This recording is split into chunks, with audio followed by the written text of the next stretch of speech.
तो ये संकल्प नेगी जी ने इस सदन में लाया है, मैं उस पर चर्चा करने के लिए अपने आप को शामिल करता हूं।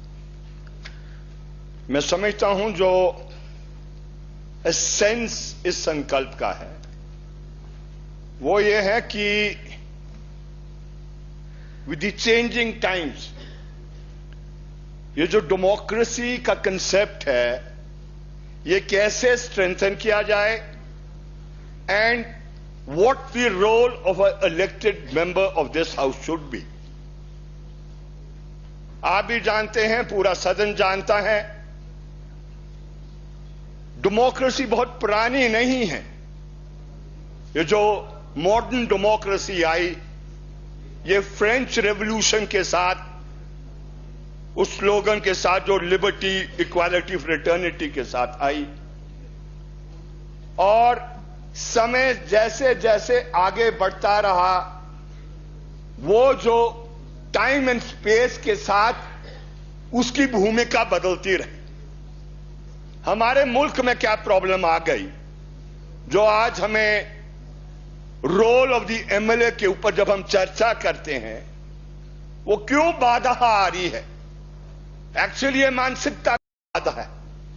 ये एक ऐसी बाधा है जो यहां पर जिस समय हम कॉन्स्टिट्यूंट असेंबली हमारी बैठी थी ये चर्चाएं चल रही थी कि what kind of democracy is the independent India to adopt. हमारे पास मॉडल वेस्टमिनिस्टर ये ब्रिटिश मॉडल था, अमेरिकन मॉडल था, हमने ब्रिटिश मॉडल अपनाया। लेकिन आज जो मैं कह रहा हूं कि वो जो हिंड्रेंस और बाधा जो आ रही है वो एक्चुअली इसलिए आ रही है कि जो फ्रेंच रेवोल्यूशन में या जो चार्टर मूवमेंट ने आपका ब्रिटानिया के अंदर, इन ब्रिटेन के अंदर जो ओल्ड सिस्टम को नेगेट कर न्यू सिस्टम को पैदा किया था, unfortunately we were unable to do here. और इसलिए ये बहुत बड़ी प्रॉब्लम है। और मैं समझता हूं उसमें एक ख्याल सबको रखना है, वो ये है कि the role of the state and the government and the party must be distinguished. Problem कहां आ रही है जब हम स्टेट, गवर्नमेंट और पार्टी को मर्ज कर रहे हैं, सबसे बड़ी प्रॉब्लम वहां आ रही है। और इसके अंदर जो विधायिका का रोल होना चाहिए डेमोक्रेसी को आगे ले जाने के लिए, हम स्वयं अपने पांव पर कुल्हाड़ी मार रहे हैं। यह डेमोक्रेसी के लिए अच्छा नहीं। इसलिए अलग अलग समय में अलग अलग किस्म के हालात पैदा हो जाते हैं, लेकिन अगर यह इंस्टीट्यूशन स्ट्रांग रहेगा तो मैं ये कहना चाहता हूं हम आगे को बढ़ेंगे। लेकिन अगर हम स्वयं इस इंस्टीट्यूशन को वीक करेंगे तो ये जो जिस बात के लिए राष्ट्रीय मुक्ति आंदोलन के अंदर बड़ी बड़ी कुर्बानियां हमारे उन लोगों ने की जिन्होंने इस देश को आजाद किया, तो उनकी उम्मीदों पर हम पानी फेर देंगे। इसलिए अंत में मैं यही कहना चाहूंगा कि जो यहां पर बात रखी है, क्रक्स क्या है कि इस होल सिस्टम के अंदर जो प्रोटोकॉल एक विधायक का होना चाहिए, we have to define it. हालांकि इट इज डिफाइंड, आप किसी भी दस्तावेज में जाएं इट इज डिफाइंड, लेकिन मैं समझ नहीं रहा हूं कि हम इसको क्यों नहीं वो क्या कहते हैं अमल करते हैं। माइंडेड, ये आज किसी ने चुनौती नहीं दी।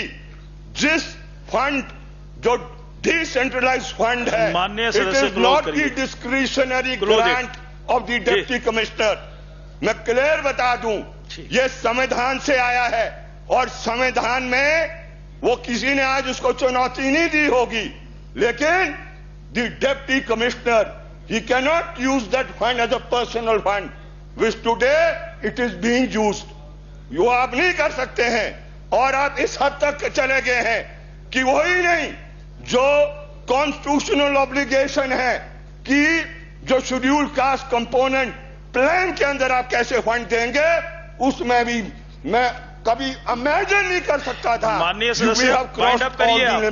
बाइंड अप करिए। मैं इसलिए कह रहा हूं, बात आ गई आपकी, बात आ गई। अध्यक्ष महोदय, आपकी कुर्सी के लिए भी इम्पोर्टेंट है, बिल्कुल बिल्कुल, और क्या कहते हैं सदन के लिए भी इम्पोर्टेंट है।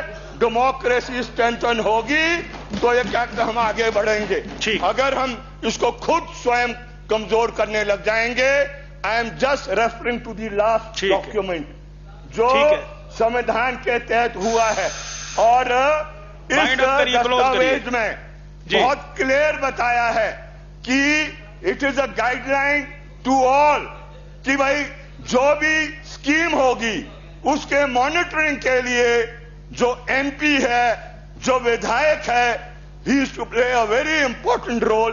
मैं नहीं कह रहा हूं, आपकी सरकार कह रही है, गवर्नमेंट ऑफ इंडिया कह रही है, और अगर इस पर भी हमें चर्चाएं करनी पड़ी तो it is the saddest day for democracy. ठीक है, हमें तो अमल करना है।